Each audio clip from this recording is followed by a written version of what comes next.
Yojiya is well known as a traditional Japanese brand of cosmetics, originally from Kyoto since 1904 until today. However, Yojiya has recently expanded its current identity with the modern Yojiya cafe shops. Who can imagine, after more than 100 years, besides shopping at the cosmetics store, customers of Yojiya will also sit in a quite modern space, having a cup of coffee with their modernized version face logo right in the cup.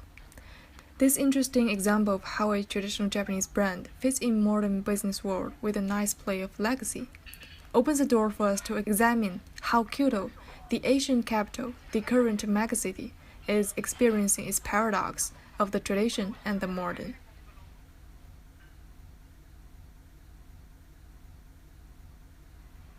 When stepping out of Yojiya Cafe, passing by Yojiya Cosmetics Store, going across Shijo Street, Hanamikoji Street, which is famous for its machiya townhouse communities, is right in the front.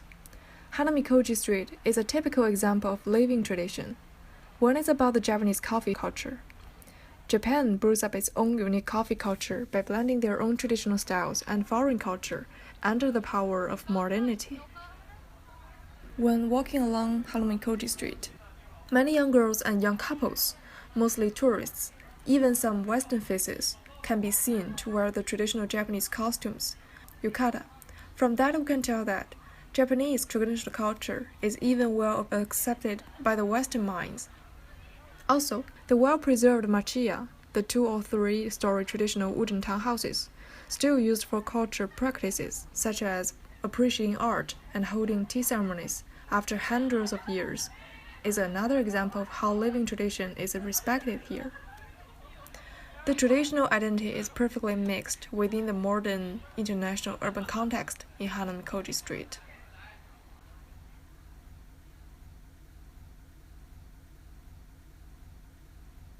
Instead of walking further to the famous temple Kaniji ahead, we turn right at the corner to step into the less commercial but more residential feeling street.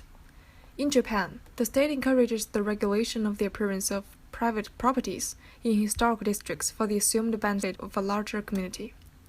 Since 1930, there have been more and more strict regulations established to preserve Kyoto's landscapes.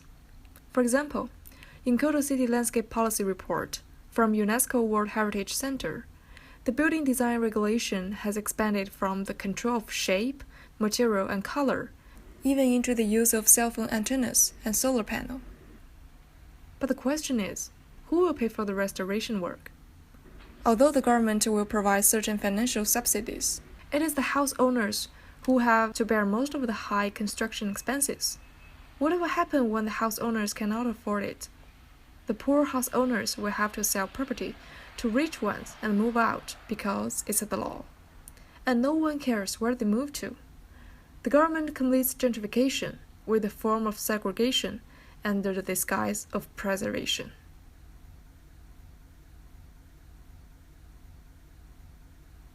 We turn right again and step into Kawabata Street along Kamo River, and there are some perfect examples to explain the regulation of color.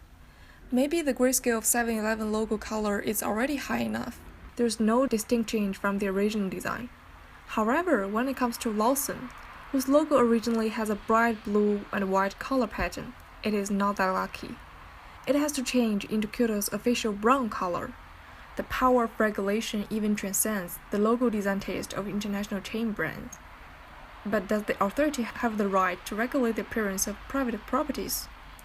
The facadism attitude in the regulation process may one day lead to what the garden historian Gunter Nitschke has described as a streetscape of traditional Edo period Ochaya walls, camouflaging a series of typically modern downtown facilities, such as clubs, bars, shops, and homes.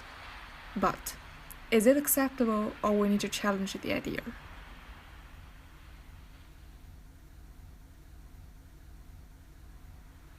When turning back to Shijo Street, it's easy to tell both sides of the street are flooded with more modern commercial space.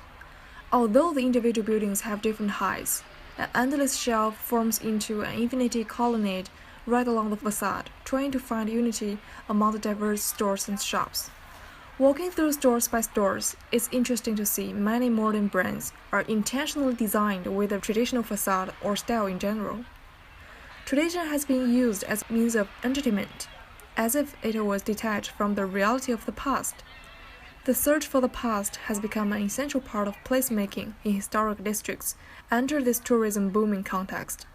The preservation has become an important tool in various forms of using and reusing the past. But what we need to be cautious of is whether the purpose to use tradition has become to use the tradition. When we claim to recreate the then, why not admit we are actually creating the now?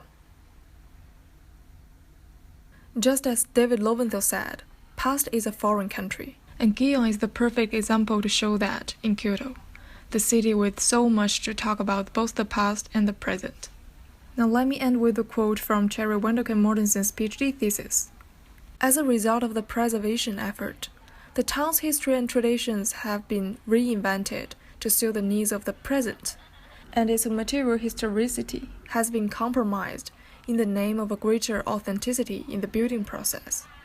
Yet the modernist ideal of a structurally honest and materially natural Japanese house has made the acceptance of preservation intervention problematic in the architectural community, further demonstrating that the way old houses are preserved is as much a reflection of the architectural and political ideology of our time as they are a portrait of the past.